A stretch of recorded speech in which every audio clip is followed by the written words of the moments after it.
নমস্কাৰ মই আজি মোৰ ইউটিউব চেনেলৰ বিষয়ে দুআষাৰ ক'বলৈ ওলাইছোঁ।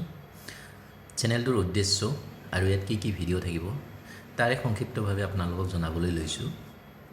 মই এই চেনেলটোত বিশেষভাৱে স্বাস্থ্যজনিত ভিডিঅ' আৰু কিছুমান ইমাৰ্জেঞ্চি চিটুৱেশ্যনত সাধাৰণ মানুহে কি কৰিব পাৰে তাৰে ভিডিঅ' আপলোড কৰিম।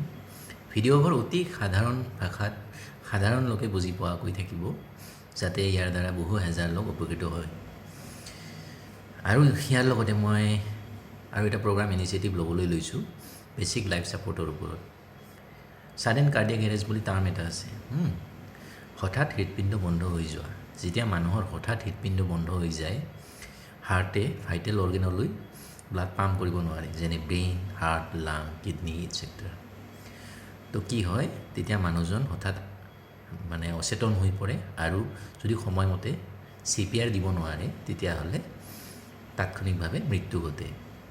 যিহেতু আমাৰ দেশৰ স্বাস্থ্য ব্যৱস্থা বাহিৰা দেশৰ দৰে অতি উন্নত নহয়, সেইকাৰণে কি হয়, বহু ভিতৰুৱা গাঁৱত যিবোৰ কাৰ্ডিয়েক এৰেষ্ট হয় সেইবোৰ হস্পিটেল আহি নাপায়, হস্পিটেল পোৱাৰ আগতে মৃত্যু ঘটে। তো মই সেইকাৰণে এটা প্ৰগ্ৰাম ইনিচিয়েটিভ ল'বলৈ লৈছোঁ। মই গাঁৱে গাঁৱে গৈ বিনামূলীয়াকৈ বেছিক লাইফ ছাপৰ্টৰ ওপৰত ট্ৰেইনিং দিম, আৰু এনেকুৱা এটা প্ৰগ্ৰাম অৰ্গেনাইজ কৰিম যাতে ইয়াৰ দ্বাৰা বহু লোক উপকৃত হয়। যেতিয়া মানুহ এজন ঢলি পৰে কাৰ্ডিয়েক এৰেষ্ট হোৱাৰ পিছত, যদি আমি 3 মিনিটৰ ভিতৰত CPR দিব পাৰোঁ তেতিয়াহ'লে মানুহজন বাচি যোৱাৰ চান্সেছ বহুত থাকে। তো মই বিচাৰোঁ, আৰু মোৰ উদ্দেশ্য হ'ল যে প্ৰত্যেক পৰিয়ালৰ প্ৰত্যেক সদস্যই যাতে বেছিক লাইফ ছাপৰ্ট জানে আৰু নিজাববীয়াকৈ বহুতো মূল্যৱান জীৱন বচাব পাৰে। সেই উদ্দেশ্যৰে মই এই প্ৰগ্ৰামটো আৰম্ভ কৰিবলৈ লৈছোঁ।